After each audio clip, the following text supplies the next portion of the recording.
what happened that night with Ethan. It was the most shocking, exhilarating moment of my life, and I'm still reeling, torn between guilt and a truth I can't name. This is our story, and it begins in the shadows of a city that never sleeps. My name is James Carter, a 48-year-old architect who builds homes for others while my own threatens to collapse. 2 years ago, my wife, Sarah, slipped away after a brutal dance with cancer, leaving me and Ethan, our 19-year-old son, to wander the wreckage of a life we once called ours. Sarah's absence was a ghost in every room, her laughter echoing in the creak of the hardwood floors, her warmth fading from the dining table where we once shared dreams over coffee.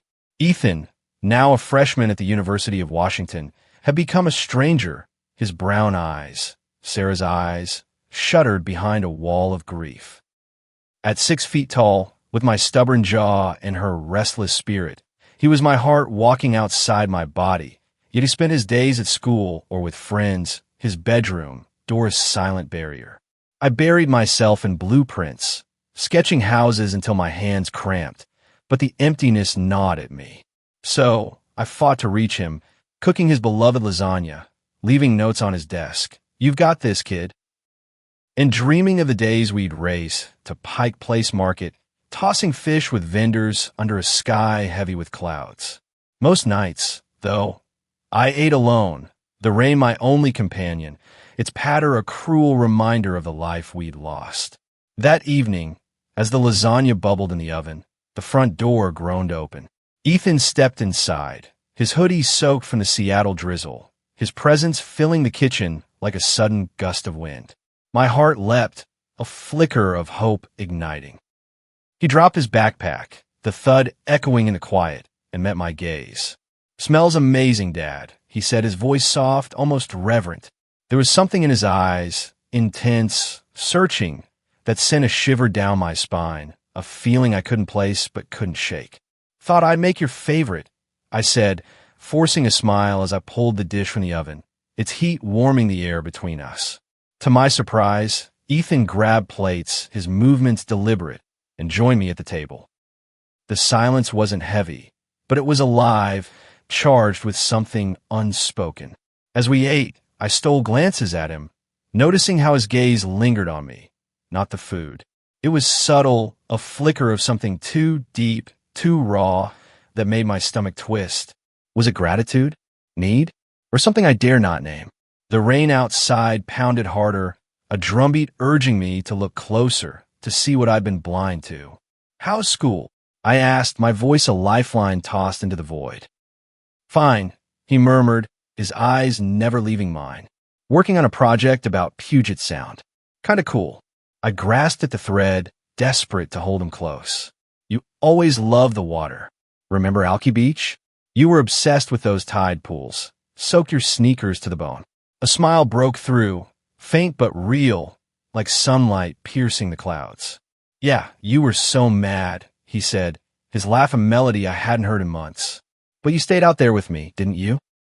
Couldn't let you have all the fun," I teased, and for a moment, we were us again, father and son, tethered by memory.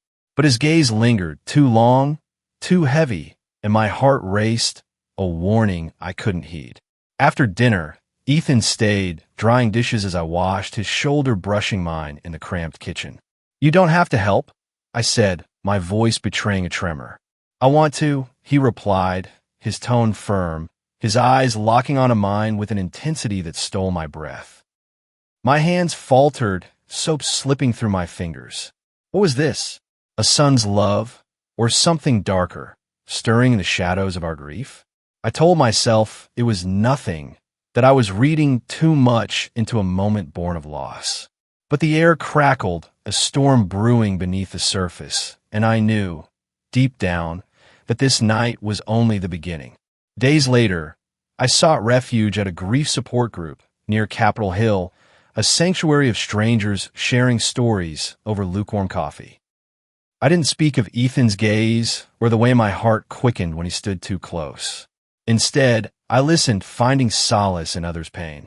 A woman named Clara spoke of volunteering at a food bank, her words planting a seed. I signed up, hoping to ground myself in purpose. That weekend, I took Ethan to the Chihuly Garden and Glass Museum, where glass sculptures glowed like captured dreams. Mom would have loved this, Ethan said, his voice thick, his eyes on me, not the art.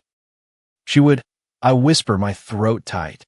His hand brushed mine, a fleeting touch that felt like a spark in the dark. You're like her, Dad, he said, holding us together, no matter what. His words were a gift, but their weight pressed against me, a question I couldn't answer. As we left, the Space Needle loomed against the night sky, a beacon in a city of secrets. I drove home, the rain a relentless whisper, urging me toward a truth I wasn't ready to face. Ethan was my son, my everything. But what was he becoming to me? And what was I becoming to him? The answer lay waiting, hidden in the night, and it would change us forever. The Seattle rain had softened to a drizzle, but the air inside our home felt heavier, as if the walls themselves held their breath, sensing the shift between Ethan and me. That first dinner, with its fleeting glances and unspoken currents, lingered in my mind like a half-remembered dream, both comforting and unsettling. I was James Carter, a 48-year-old architect who'd spent years building homes, yet I couldn't construct a barrier strong enough to keep my heart from racing when my son looked at me too long.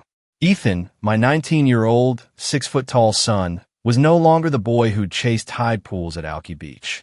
He was a man now, his brown eyes carrying a depth that stirred something in me I dared not name.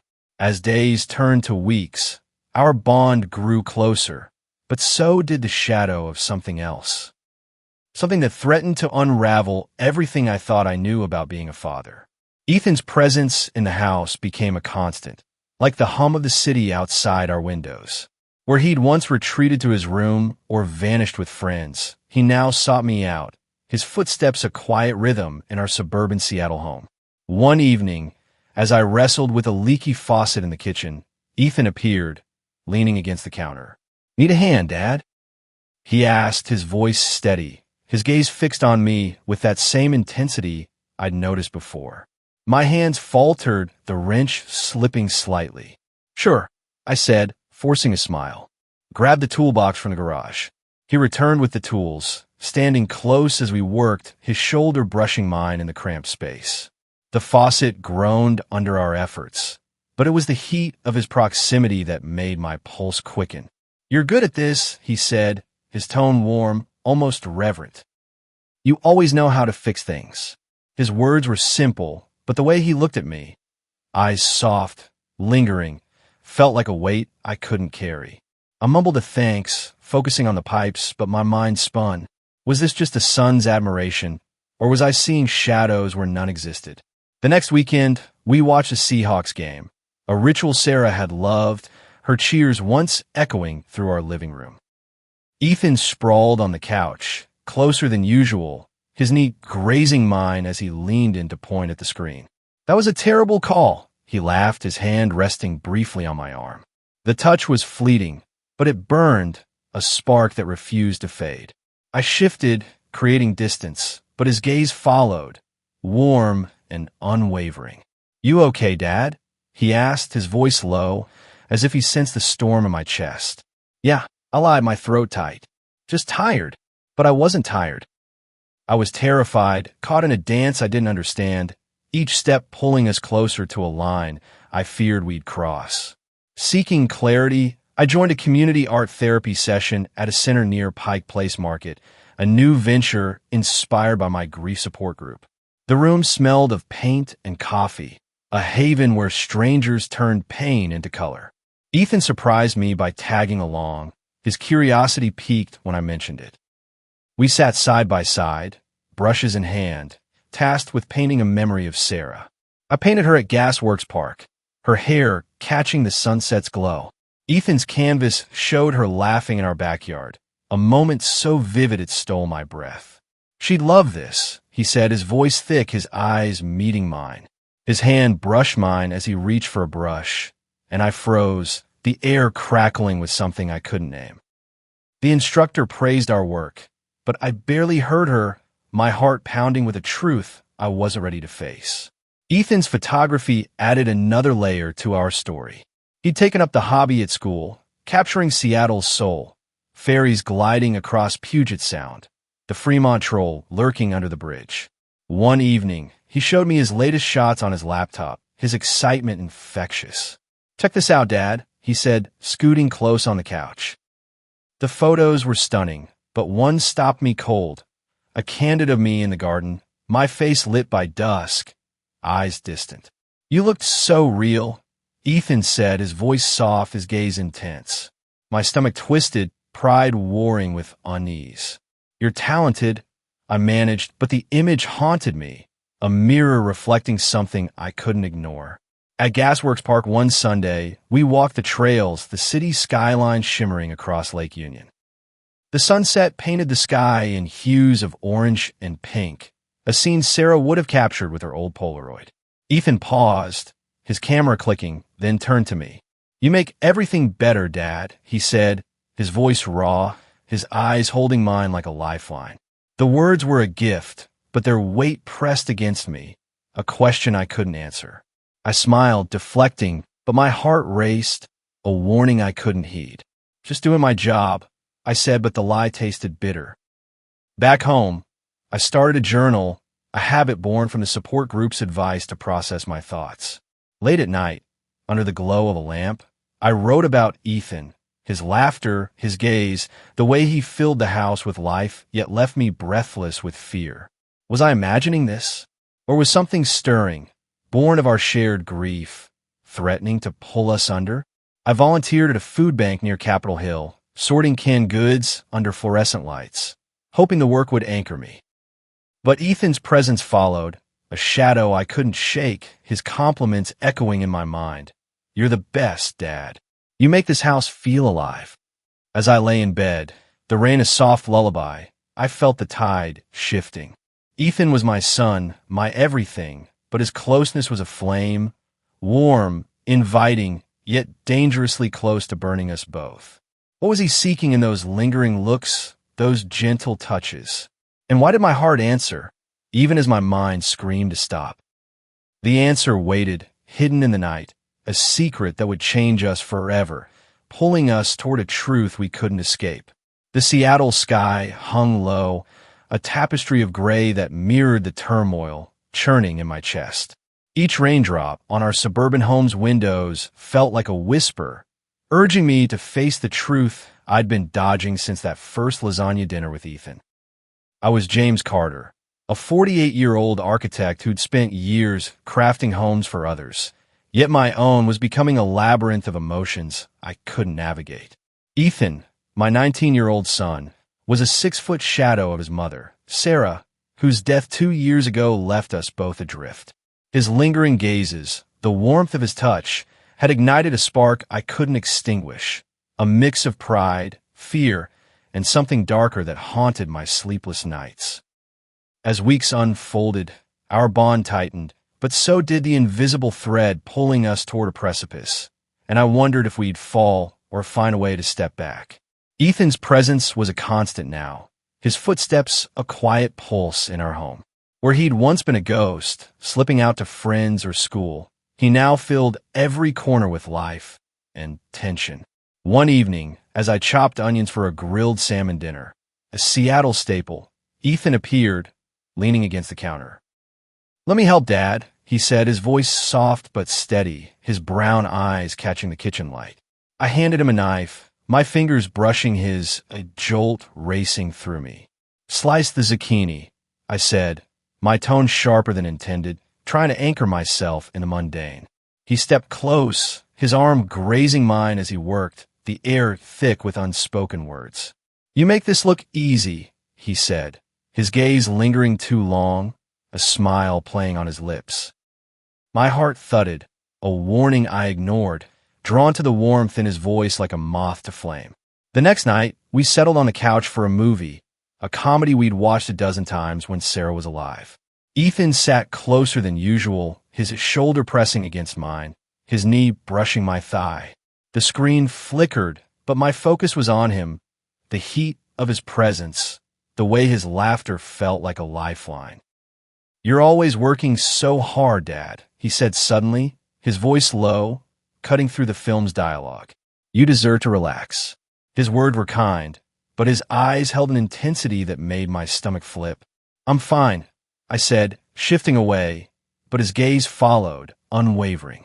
"You do too much," he pressed, his hand resting briefly on my arm, a touch that lingered like a secret. I swallowed hard, my mind racing. Was this just a son's concern, or was I drowning in a truth I couldn't face? Seeking clarity, I returned to the grief support group near Capitol Hill, the room a haven of shared pain. I spoke vaguely of family challenges, unable to voice the unease Ethan's closeness stirred. A man named Tom shared how journaling helped him process loss, and I took his advice, buying a leather-bound notebook. Late at night, under the glow of a lamp, I poured out my thoughts. Ethan's compliments, his touches, the way my heart betrayed me with every glance. "He's my son," I wrote, the words trembling on the page. But why does his presence feel like a storm I can't outrun? The act of writing was a release, but it didn't quiet the questions gnawing at me. Ethan's photography became a new bridge between us, each image a window into his soul. One evening, he showed me a photo of the Ballard Locks, water cascading under a steel-gray sky. "It's like us," he said, his voice soft, always moving but holding steady. His eyes met mine, and I saw something raw, need, maybe, or something deeper. "You're talented," I said, my throat tight, but the words felt inadequate. Another photo of me cooking in the kitchen caught me off guard. "You looked happy," Ethan said, his tone almost reverent. My chest tightened, pride warring with fear. Was he seeing me as a father, or something else? Inspired by his environmental science studies, Ethan joined a cleanup at Lake Washington, and I tagged along, hoping shared purpose might ground us. We hauled trash under a drizzling sky, the lake's surface shimmering like glass. "This place matters," Ethan said, his hands muddy, his smile bright. "Like you do, Dad." His words hit like a wave, warm but heavy, and I nodded, unable to speak. As we worked, his shoulder brushed mine, a deliberate touch that sent my pulse racing. I wanted to pull away, to redraw the line between us, but his presence was a tide, pulling me under. One night, in the kitchen after dinner, Ethan lingered as I washed dishes. "You've done so much for me," he said, his voice low, his eyes locking onto mine. "Since Mom died, you've been everything." The air crackled, the words too heavy for a father-son moment. "It's my job," I said, my hands trembling in the soapy water. "I love you, Ethan." He stepped closer, his hand grazing my arm. "I love you too, Dad," he said, his tone carrying a weight I couldn't ignore. My heart pounded, a drumbeat of fear and longing.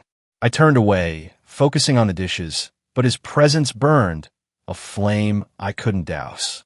As I lay in bed, the rain a soft lullaby, I felt the current shifting. Ethan was my son, my anchor, but his closeness was a riddle, comforting yet perilous, a dance on the edge of something forbidden.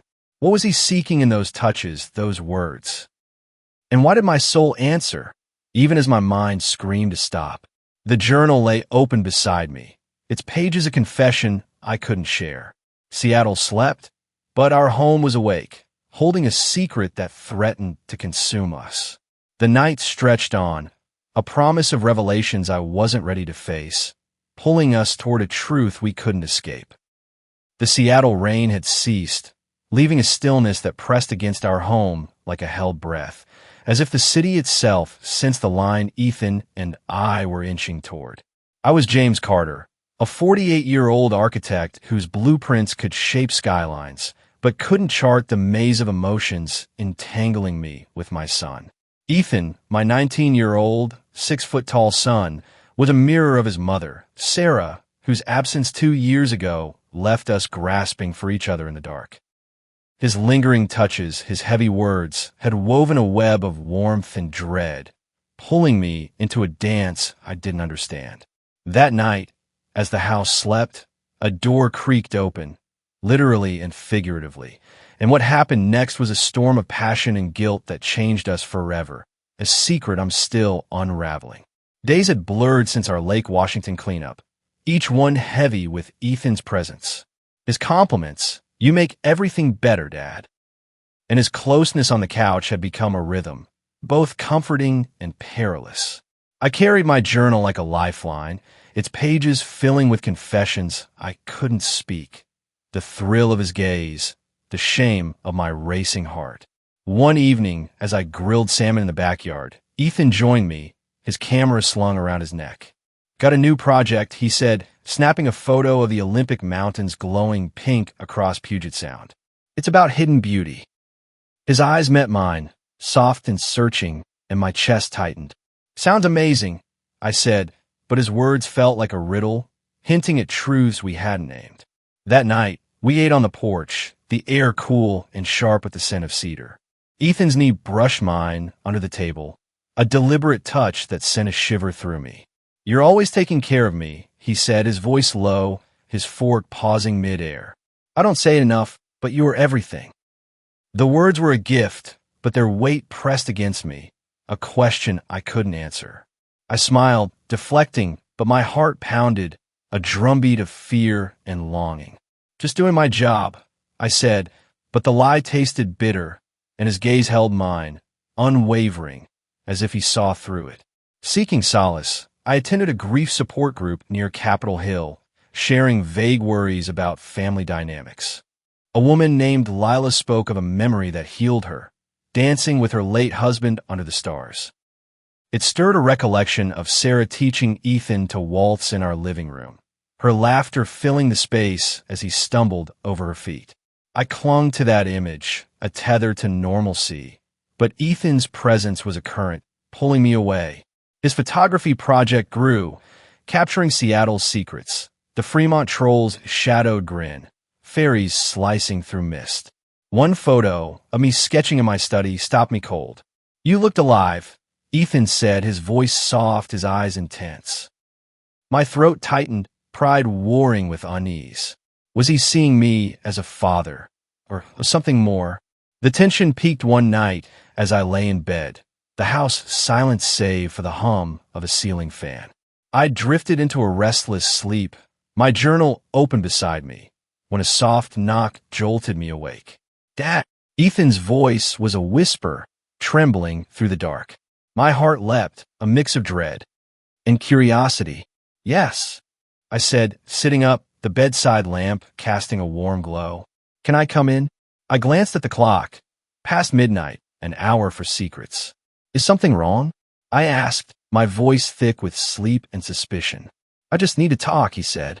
I took a deep breath, steadying myself. "Okay, come in." The door creaked open, and Ethan stepped inside, his silhouette framed by the hallway's dim light. At 6 feet, he filled the space, but his posture was hesitant, his hands fidgeting. He looked like the boy who'd once sought comfort after nightmares, yet different, vulnerable, but with a determination that chilled me. He sat on the bed's edge, his eyes fixed on the floor. "I've been thinking about what I said," he began, his voice cracking. "About you being everything." My chest tightened, a warning I couldn't heed. "Ethan, we've talked about this," I said, my tone gentle but firm. "I'm your dad. I love you, but I know," he interrupted, his gaze lifting to mine, glistening with unshed tears. "I know it's wrong, but I can't stop thinking about you. You've been there through everything. Mom's death, my screw-ups. You're strong, kind, and I feel things I shouldn't." His words hit like a tidal wave, drowning my resolve. I stared, frozen, as he continued, his voice trembling. "I've tried to ignore it, but I can't. I love you, Dad, more than I should." My breath caught, the room spinning. "Ethan, you can't," I said, my voice shaking. "I'm your father. This isn't right.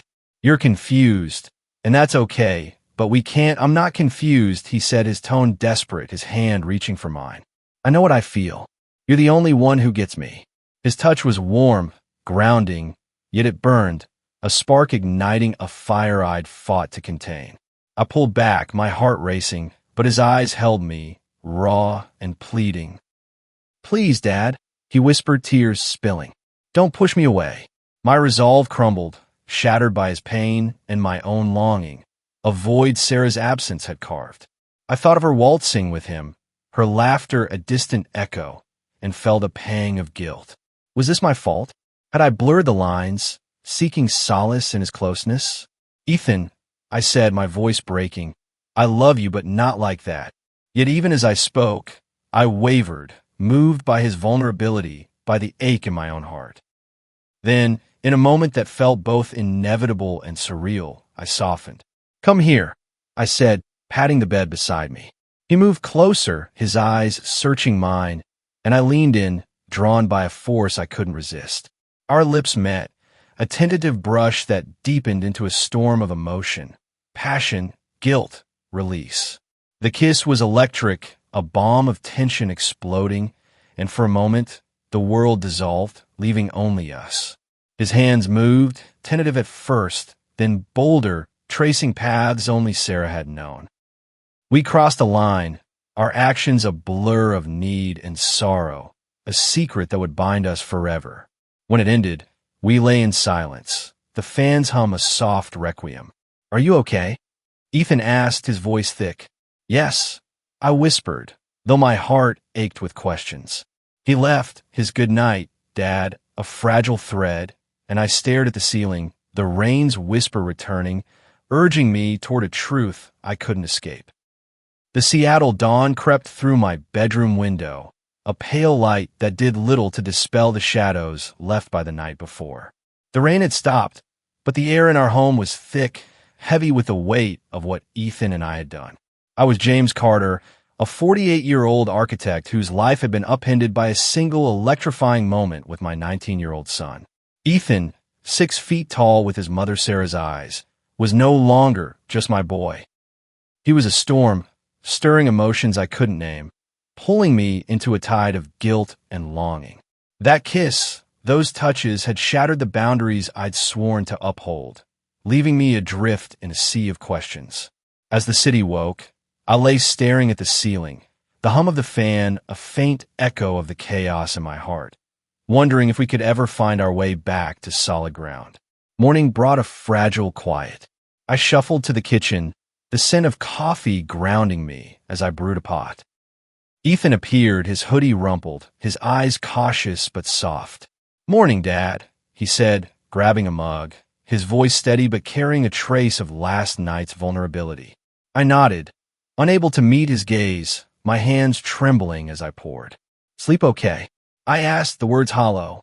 He shrugged, sitting across from me, the table a chasm we couldn't cross. The silence was deafening, broken only by the clink of ceramic, yet beneath it lay a current. Relief, perhaps, that we'd survive the night, but also a fear of what came next. Breakfast was a ritual of normalcy, a pretense we both clung to. Ethan buttered toast, his movements deliberate, and I forced myself to eat, each bite a battle against the guilt gnawing at me. "Got class today?" I asked, desperate for routine. "Yeah," he said, his eyes flicking to mine, a flicker of something, gratitude, maybe passing between us. "Thanks for understanding," he added, his voice low, the word a knife twisting in my chest. I nodded, unable to speak, the memory of his touch burning like a brand. What are we done? And why? Despite everything, did a part of me ache for it to happen again? Seeking answers, I drove to a Seattle LGBTQ+ community center near Pioneer Square, a modern building with rainbow flags fluttering in the breeze. I found it online, drawn by its promise of support for complex family dynamics. In a quiet office, I met Lena, a counselor with a warm smile. "I'm struggling with my son," I said, my voice halting, sharing only fragments, his closeness, my confusion, not the full truth. Lena listened, her eyes kind. "Grief can blur boundaries," she said. "It's okay to feel lost, but setting clear roles is crucial." Her words were a lifeline, but they didn't erase the memory of Ethan's lips, the way he'd held me like I was his world. Back home, Ethan was in the living room, his camera on the coffee table, photos spread out like a map of his soul. "Working on your project?" I asked, sitting beside him, careful to keep distance. He nodded, showing me a shot of the Space Needle piercing a stormy sky. It's about finding light in the dark, he said, his voice soft, his eyes meeting mine. The metaphor hit too close, and I swallowed hard, pride warring with shame. You're incredible, I said, meaning it, but the words felt dangerous, a bridge to a place we couldn't go. That weekend, we attended a music festival at Seattle Center, a new adventure to break the tension. The air buzzed with guitars and laughter, food trucks lining the grounds with the scent of smoked brisket. Ethan's face lit up as a local band played, his camera clicking, capturing the crowd's joy.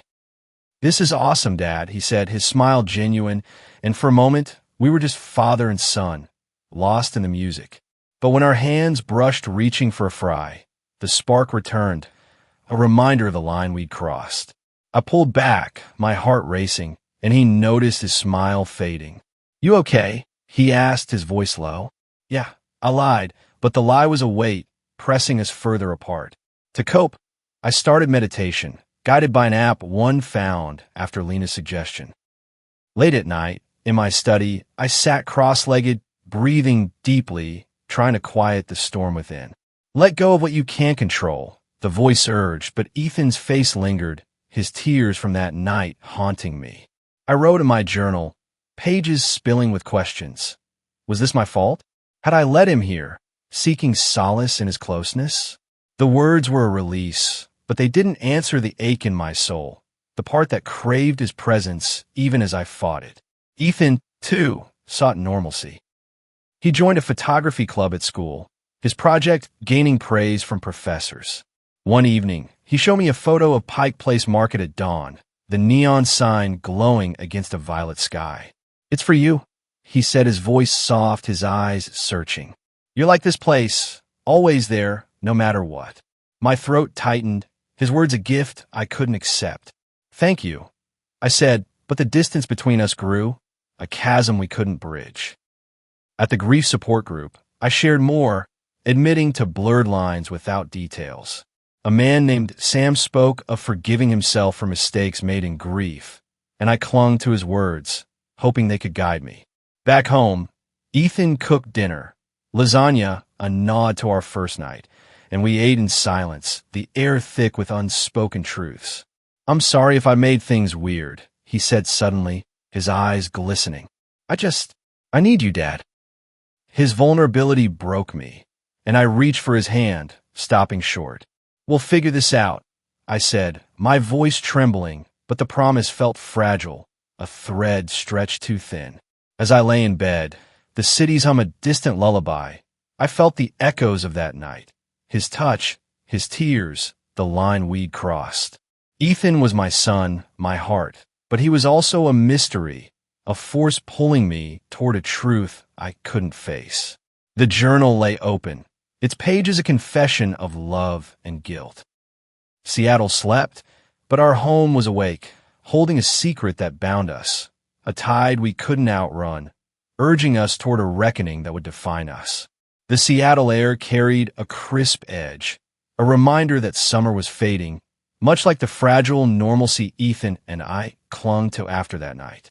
Our home, nestled in a quiet suburb, was a sanctuary and a battleground, its walls holding secrets that both bound and burdened us. I was James Carter, a 48-year-old architect whose heart wrestled with the love I felt for my 19-year-old son. Ethan, a 6-foot reflection of his mother, Sarah, whose death 2 years ago had set us on this uncharted path. That kiss, those stolen moments, had shattered the boundaries of father and son, leaving me awash in guilt, desire, and a desperate hope to find our way back.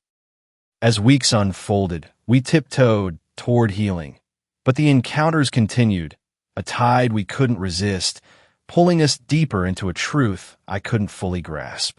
Mornings were a ritual of pretense, coffee brewing as we navigated the aftermath. Ethan, his brown eyes softer now, focused on his studies at the University of Washington, his photography project a beacon of purpose. I returned to work, sketching blueprints for a new community center, each line a bid for stability. Yet, the memory of his touch lingered, a spark that flared in quiet moments.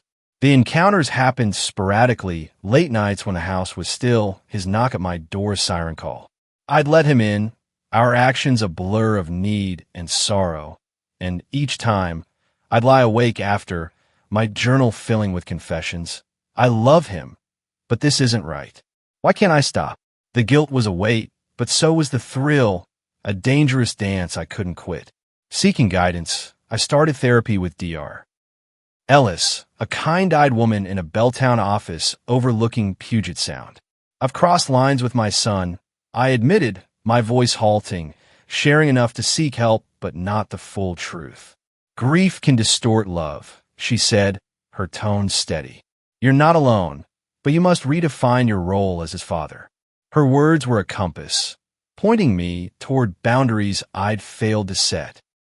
I meditated nightly, the app's soothing voice urging me to release what I couldn't control, but Ethan's face haunted me, his tears from that first night a wound that wouldn't heal.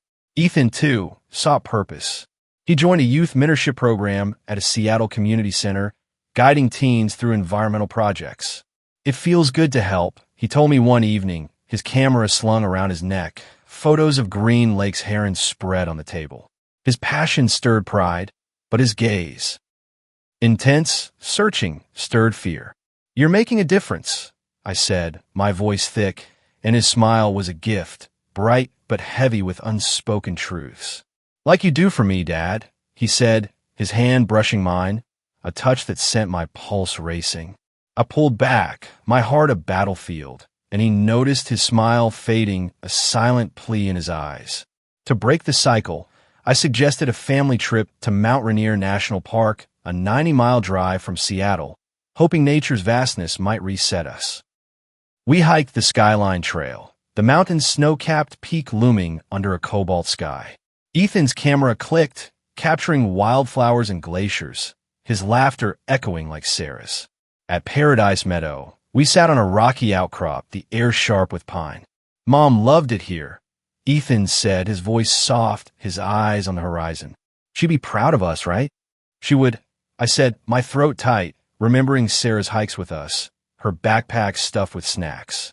She'd want us to be okay. Ethan nodded, his hand resting near mine, not touching but close enough to feel the heat. I want that too, he said, his gaze meeting mine, raw and vulnerable. I'm sorry if I made things hard. His words broke me, and I squeezed his shoulder, careful but firm. We'll figure it out, I promised, but the promise felt fragile, a thread stretched thin. Back in Seattle, I joined a book club at a Queen and bookstore, a new venture to anchor myself. We read novels about family and redemption, and discussing them with strangers, teachers, retirees, artists, offered perspective. One night, we tackled a story of a father forgiving his son's mistakes, and I spoke of my own struggles, veiled but honest. Love can be messy, a woman named Grace said, but it's the trying that matters. Her words stayed with me, a reminder to keep fighting for Ethan, for us. Ethan's photography flourished, his project, now a portfolio for a school exhibition. He showed me a photo of the Ballard Locks at dusk, water glinting like stars. It's for you, he said, his voice soft, his eyes searching. You're my anchor, Dad. My chest ached, his words a gift I couldn't fully accept. You're mine too, I said, but the distance between us grew, a chasm we couldn't bridge. At dinner, lasagna, a nod to our beginning. He was quieter, his compliments replaced by a hesitant smile. I'm trying, he said, his voice breaking. I don't want to lose you. You won't, I said, my hand hovering over his, stopping short. But we need boundaries, Ethan. For both of us. He nodded, his eyes glistening, and I saw the boy-eyed raised, fighting to find his way. Dr. Ellis's words echoed. Redefine your role. I clung to them, determined to guide him, even as my heart yearned for the closeness we'd tasted. One evening, as we watched the sunset from our porch, the Olympic Mountains glowing pink, Ethan spoke. Thanks for not giving up on me, he said, his voice thick. You're the best, Dad, even when I make it hard. His gratitude was a balm, soothing the wounds we'd inflicted. I love you, I said, my voice steady, and his smile was genuine, a flicker of hope in the gathering dusk. As I lay in bed, the city's hum a distant lullaby, I felt the tide shifting. Ethan was my son, my purpose, but our encounters were a shadow, a secret we couldn't sustain. My journal lay open, its pages a testament to love and struggle. Seattle slept, but our home was awake, holding a truth that demanded reckoning. The path ahead was uncertain, but I vowed to walk it for Ethan, for us, toward a healing we both deserved. The Seattle skyline shimmered across Puget Sound, a mosaic of glass and steel under a sky bruised with twilight. Our home, a quiet refuge in a suburban nook, held the echoes of a journey that had tested the very fabric of who we were. I was James Carter, a 48-year-old architect whose love for my 19-year-old son, Ethan, had led us across boundaries I never imagined we'd cross. Ethan, 6 feet tall with his mother Sarah's searching eyes, was both my anchor and my storm, his touch a secret that bound us in guilt and yearning. 2 years after Sarah's death, we'd stumbled into a forbidden dance, but now, as the city hummed with life, we stood at a crossroads, determined to find a path toward healing. This is the end of our story, or perhaps a new beginning, and I need your help to understand what it means. Weeks had passed since that night in my bedroom, the memory of Ethan's kiss a scar that ached in silence. We tried to rebuild, tiptoeing through routines, coffee in the morning, lasagna dinners, his photography filling our home with light. Yet, the encounters lingered, sporadic and unspoken, a tide we couldn't fully resist. I'd found solace in therapy with Dr. Ellis, her Belltown office a sanctuary where I wrestled with my role. "You're his father," she'd said, her voice steady. "Guide him toward independence, not dependency." Her words were a beacon, urging me to set boundaries, even as my heart faltered, drawn to the warmth of Ethan's presence. Ethan, too, sought redemption. His mentorship at a Seattle community center flourished, his work with teens planting seeds of hope. "They remind me of me," he told me one evening, his camera on the table, photos of Lake Union's kayakers spread out. Lost but trying. His vulnerability stirred pride, but his gaze, soft, searching, stirred fear. "You're giving them something real," I said, my voice thick, and his smile was a gift, bright but heavy with our shared history. "Like you do for me, Dad," he said, his hand hovering near mine, a touch we both resisted. The air crackled, a reminder of a line we'd crossed, and I nodded, my heart a battlefield of love and duty. To anchor myself, I joined a book club at a Queen and bookstore, finding solace in stories of forgiveness. One night, discussing a novel about a father and son reuniting, I shared my struggle, veiled but raw. "Love can hurt," a member named Clara said, "but it's the effort that heals." Her words echoed Dr. Ellis's advice, and I clung to them, determined to guide Ethan toward a healthier path. I started a podcast, Tides of Time, sharing anonymized stories of grief and family, a nod to Seattle's digital culture. Recording in my study, I spoke of loss and redemption, hoping to connect with others, to find answers in their voices. Ethan's photography reached new heights, his portfolio set for an exhibition at a Fremont gallery. He showed me a photo of the Space Needle at dusk, its lights piercing the night. "It's for us," he said, his voice soft, strong, even in the dark. My throat tightened, his words a bridge to a future I wanted to believe in. "You're unstoppable," I said, but the distance between us remained, a chasm we couldn't fully bridge. At the gallery opening, I watched him shine, his smile lighting the room, and pride swelled, tempered by the weight of our secret.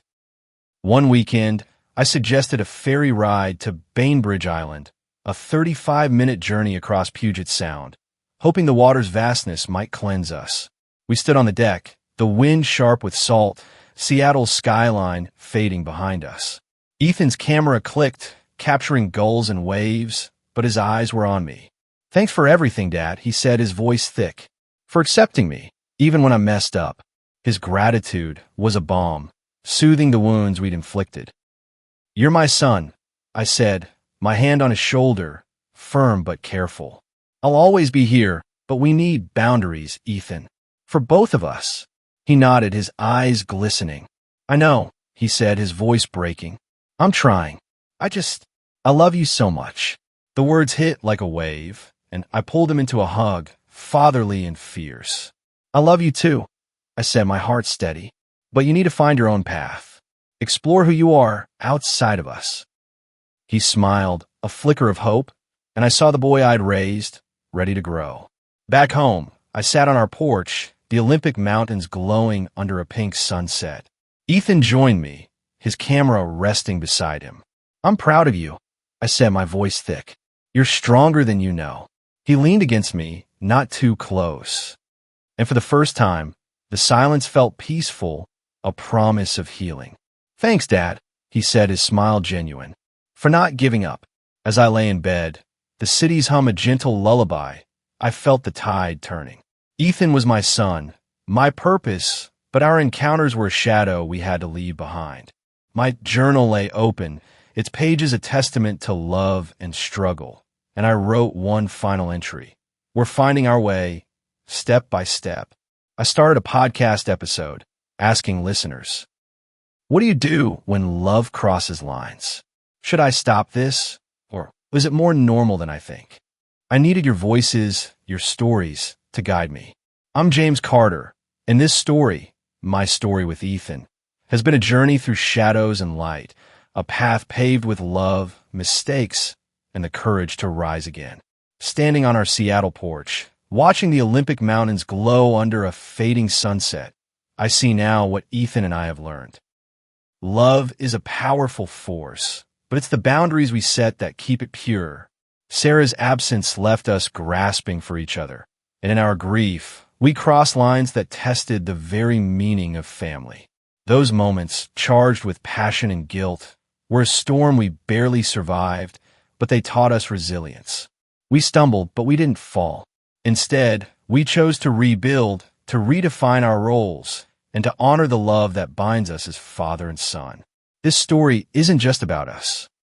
It's about the messy, beautiful struggle to find truth in the chaos.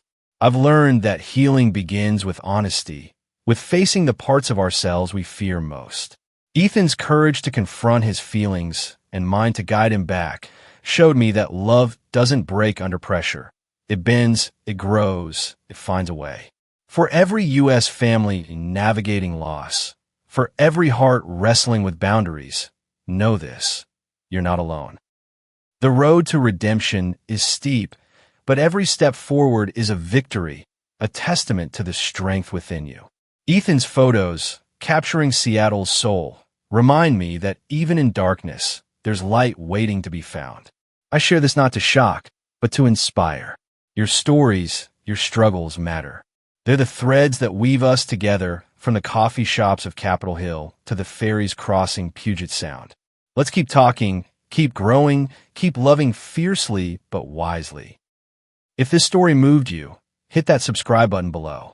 Your support fuels our channel to bring more stories, raw, real, and uplifting, straight to your heart. Join us, and let's find the light together.